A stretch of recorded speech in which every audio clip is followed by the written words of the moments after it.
बच्चों तो आज हम सॉल्व करेंगे चैप्टर 1 की एक्सरसाइज जो कि पेज नंबर 14 के ऊपर है। देखिए इट्स वेरी वेरी इंपॉर्टेंट। ये जो एक्सरसाइज है आपको मिस नहीं करना है। फुल चैप्टर प्रिपेयर करने के बाद ये एक्सरसाइज सॉल्व करना बहुत ज्यादा जरूरी है। तो चलिए शुरुआत करते हैं क्वेश्चन नंबर 1 से, जो कि एमसीक्यू फॉर्म में ये दिया हुआ है। किस तरीके से इस क्वेश्चन को हमें सॉल्व करना है, डायरेक्ट आंसर टिक करने की नहीं सोचना है, क्वेश्चन को समझ के मैक्सिमम जो भी उसकी पॉसिबिलिटीज रहेगी उसे फाइंड आउट कीजिए, then go for the option. यानी आपको समझकर ही ऑप्शन सिलेक्ट करना है। चलिए शुरुआत करते हैं फर्स्ट क्वेश्चन से, समझते क्या बोला गया है। तो देखिए क्वेश्चन 1 में स्टेटमेंट क्या दिया, which of the statement about the reaction given below are incorrect. एक एक वर्ड के ऊपर आपको ध्यान देना है। यहाँ बहुत सारे बच्चे जो है कंफ्यूज हो जाते हैं। यहाँ देखिए इनकरेक्ट स्टेटमेंट की बात किया है, इनकरेक्ट स्टेटमेंट, ये चीज ध्यान में रखना है आपको। इस केमिकल रिएक्शन से रिलेटेड नीचे 4 स्टेटमेंट दिए, ए बी सी डी, ठीक है। गिवन केमिकल रिएक्शन है, उससे रिलेटेड 4 स्टेटमेंट दिए हैं। इस चारों में से कौन से स्टेटमेंट इनकरेक्ट है, इस चारों में से वो हमें पता करना है। और इनकरेक्ट स्टेटमेंट के लिए भी ऑप्शन दिए। फर्स्ट क्या दिया है कि ए और बी इनकरेक्ट है, ये बोला गया है। ए और सी इनकरेक्ट है सेकंड में, थर्ड में ए बी सी इनकरेक्ट है, और फोर्थ में बोला कि सारे ही इनकरेक्ट है। ओके, तो हमें आंसर इसमें से फाइंड आउट करना है कि ए बी इनकरेक्ट है, ए सी इनकरेक्ट है, ए बी सी, या फिर सारे स्टेटमेंट इनकरेक्ट है। चलिए अब केमिकल रिएक्शन को समझते हैं। यहां देखो क्या बोला गया, PbO प्लस सी गिव्स Pb प्लस CO2। बहुत आसान केमिकल रिएक्शन है। यहाँ इस केमिकल रिएक्शन को समझते हैं। PbO lead oxide plus carbon gives lead plus carbon dioxide. यहाँ PbO क्या हो रहा है, देखिए यहाँ स्पेस बना लेते हैं, केमिकल रिएक्शन को हम समझ लेते हैं। PbO लेड ऑक्साइड क्या हो रहा है, Pb प्लस ऑक्सीजन यहाँ निकल रहा है इसमें से, देखिए सिंगल Pb फॉर्म हो रहा है। मतलब लेड ऑक्साइड क्या हो रहा है, यहाँ रिड्यूस हो रहा है। ध्यान में रखिएगा, इस ऑक्सीजन की बाद में बात करते हैं कि ये कहा जाएगा, ठीक है, ये कहा जाएगा। यह सिंपल हमें समझ रहा है कि PbO रिड्यूस हो रहा है, मतलब ऑक्सीजन इसमें से रिमूव हो रहा है। ये मतलब ये एक टाइप की रिडक्शन रिएक्शन हो गई, ठीक है।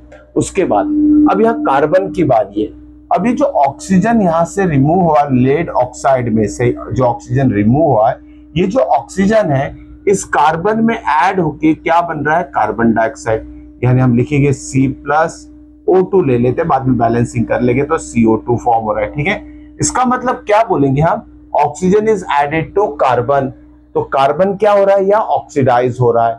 तो यहाँ 2 स्टेटमेंट पे ध्यान में रखना है आपको बच्चों को कि लेड ऑक्साइड जो हो रहा है रिड्यूस हो रहा है। Okay, lead oxide is reduce and carbon is oxidise, carbon is oxidise. यही इस केमिकल रिएक्शन में हो रहा है, मतलब 2 स्टेटमेंट। अब देखते हैं ऑप्शन। ऑप्शन में पहला क्या बोला गया, लेड इज गेटिंग रिड्यूस। नहीं, हमें पता है लेड ऑक्साइड रिड्यूस हो रहा है, लेड रिड्यूस नहीं हो रहा है, ठीक है। लेड PbO में से PbO रिड्यूस होके Pb फॉर्म कर रहा है। तो यहाँ जो स्टेटमेंट दिया लेड इज गेटिंग रिड्यूस, ये फॉल्स है, गलत है, ठीक है। ये फॉल्स स्टेटमेंट यहाँ दिया है, lead is not reduce. Okay, ठीक है, किस तरीके से समझना है, सिर्फ ये 2 स्टेटमेंट करेक्ट है, बाकी सब गलत है। उसके बाद देखते हैं, carbon dioxide is getting oxidise. Okay, carbon dioxide oxidise नहीं हो रहा है, कार्बन में ऑक्सीजन ऐड हो रहा है, so we can say carbon is getting oxidise. यहाँ लिखा है हमें कार्बन इज ऑक्सीडाइज। अब यहाँ क्या बोला है, carbon dioxide is getting oxidise, so this statement is again false. यहाँ लिख सकते हैं हम फॉल्स स्टेटमेंट, यहाँ भी F लिख लेते हैं, ठीक है।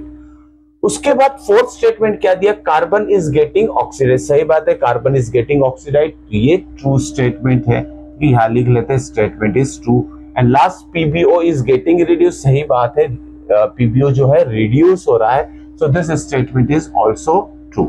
अब देखिए जरूरी कि इस क्वेश्चन में जो पूछा गया है वही क्वेश्चन एग्जाम में पूछा जाएगा कि जो केमिकल रिएक्शन के बारे में 4 स्टेटमेंट्स दिए हैं वो इसमें से कौन सा स्टेटमेंट इनकरेक्ट है, ठीक है। तो पहले तो इसका आंसर लिख लेते हैं, कौन सा स्टेटमेंट इनकरेक्ट है यहाँ, फर्स्ट और सेकंड स्टेटमेंट फॉल्स है मतलब इनकरेक्ट है, ठीक है। तो इसका आंसर आएगा और आंसर नंबर 1, ठीक है। स्टेटमेंट 1 जो है ए और बी इनकरेक्ट है, ठीक है। तो ये उसका ऑप्शन रहेगा, या फर्स्ट ऑप्शन रहेगा। अब इसी क्वेश्चन को अगर दूसरे तरीके से पूछा जाए तो कैसे लिखेंगे, अगर इनकरेक्ट के जगह करेक्ट स्टेटमेंट अगर दिया है, which of the following statements are correct, तो आपको लिखना पड़ेगा स्टेटमेंट ए एंड बी, जो भी ऑप्शन रहेगा वह statement A and B are correct, okay. तो एक ही क्वेश्चन को थोड़ा अलग तरीके से भी आपको समझना है, सोचना है उसके बारे में। होप्स कि फर्स्ट क्वेश्चन समझ में आ चुका होगा। चलिए सेकंड एमसीक्यू लेवल का क्वेश्चन है, क्योंकि 4 ऑप्शन इसमें दिए हैं। सेकंड वाला क्वेश्चन देखते हैं इसमें। नाउ क्वेश्चन नंबर 2, अब एक सिंपल केमिकल रिएक्शन दिया है, iron oxide plus aluminium gives aluminium oxide plus iron, okay. Iron oxide plus aluminium gives aluminium oxide plus iron. अब देखिए यहाँ आयरन ऑक्साइड आयरन में कन्वर्ट हो रहा है। अब देखिए इसमें क्या बोला, the above reaction is the example of, option के ऊपर ध्यान देना है। यहाँ क्या बोला है कि जो गिवन रिएक्शन है ये किसका एग्जाम्पल है, कॉम्बिनेशन रिएक्शन का एग्जाम्पल है, डबल डिस्प्लेसमेंट का है, डिकम्पोजिशन रिएक्शन का है, या डिस्प्लेसमेंट रिएक्शन का है। इसमें ऑक्सीडेशन रिडक्शन रिएक्शन मेंशन नहीं है, तो वो चीज के बारे में आपको सोचना नहीं है। सिर्फ ये जो 4 ऑप्शन दिया है इसी के बारे में सोचना है कि जो भी केमिकल रिएक्शन यहाँ मेंशन है ये किसका एग्जाम्पल है, ओके, जो गिवन ऑप्शन है उसमें से। अब देखिए यहाँ सोचते हैं एल्यूमिनियम, ओके। अब आपको रिएक्टिविटी सीरीज पता होगी, okay, aluminium zinc, okay, Fe, aluminium zinc Fe, ये ऑर्डर याद में रखिएगा, बीच का ऑर्डर बता रहा हूँ, एल्यूमिनियम जिंक एंड आयरन। तो ये ज्यादा हाईली रिएक्टिव है, ये कम है, ये उससे कम है, ये दोनों से ये Fe कम है, ओके। तो बहुत सारे जगह अल्टोजेन फरारी के फॉर्म में भी ये स्टेटमेंट मेंशन किया गया एक सेंटेंस के फॉर्म में, ओके। तो आप अल्टोजेन फरारी याद रख सकते हैं, aluminium is more reactive, okay, as compare to zinc and iron, या फिर हम बोल सकते हैं zinc is more reactive than iron. तो यहाँ देखिए एल्यूमिनियम क्या कर रहा है, Fe को डिस्प्लेस करेगा फ्रॉम Fe to O3, सही बात है, Fe की जगह क्या ले लिया, एल्यूमिनियम में ले लिया, ठीक है। So this Fe is displaced by Al to form Al2O3, और देखो Fe सेपरेट हो रहा है, okay.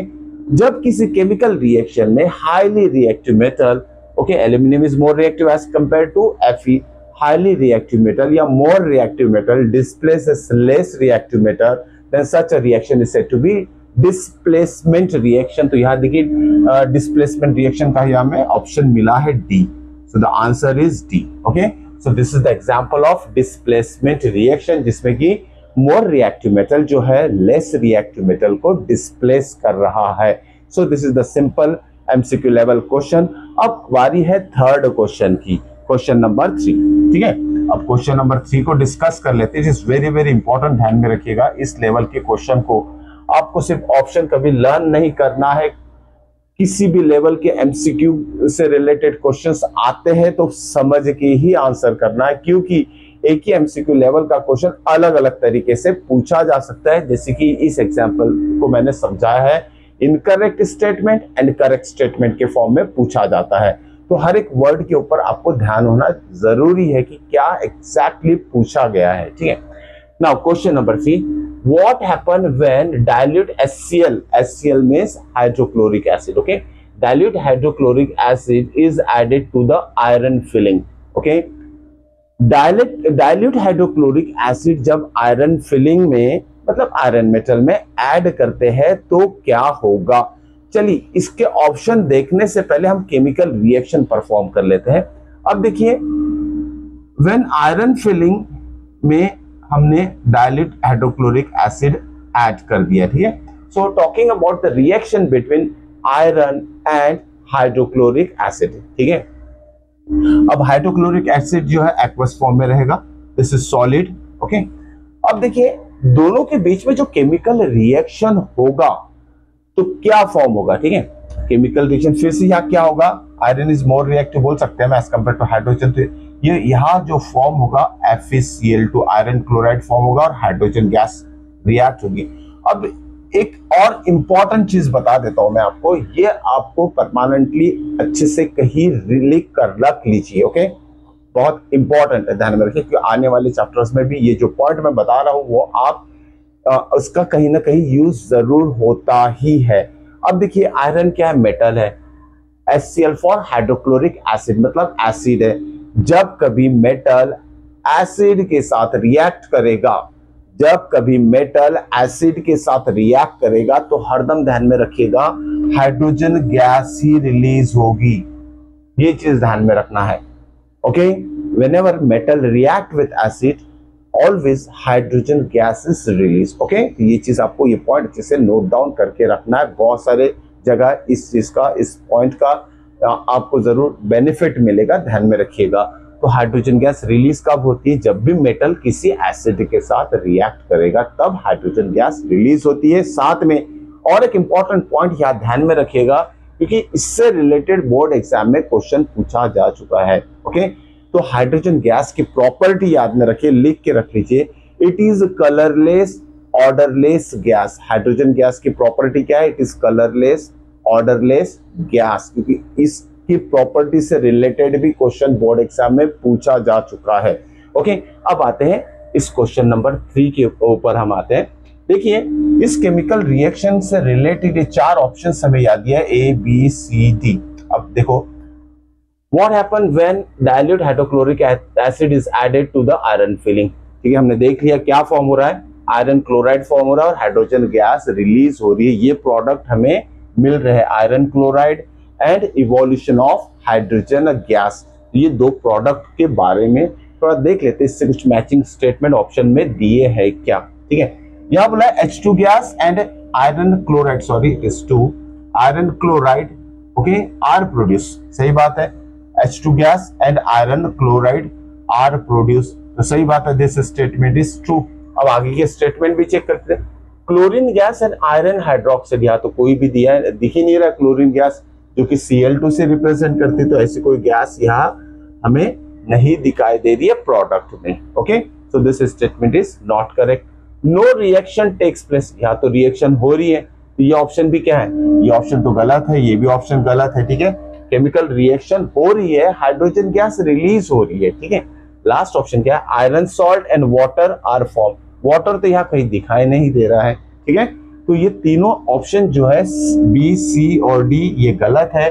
So the answer is option A, जिसमें कि हाइड्रोजन गैस और FeCl2 आर प्रोड्यूस। ओके, तो इस तरीके से आपको सोच समझ के बहुत सारे MCQ लेवल के क्वेश्चन आप यहाँ प्रिपेयर करने हैं और उसे सॉल्व करना है समझ के। ओके, तो आज के हमारे ये 3 क्वेश्चन हम यहाँ खत्म करते हैं। मिलते हैं नेक्स्ट वीडियो में और भी इंपॉर्टेंट आगे के क्वेश्चन के साथ। मिलते हैं नेक्स्ट वीडियो में। Till then good bye.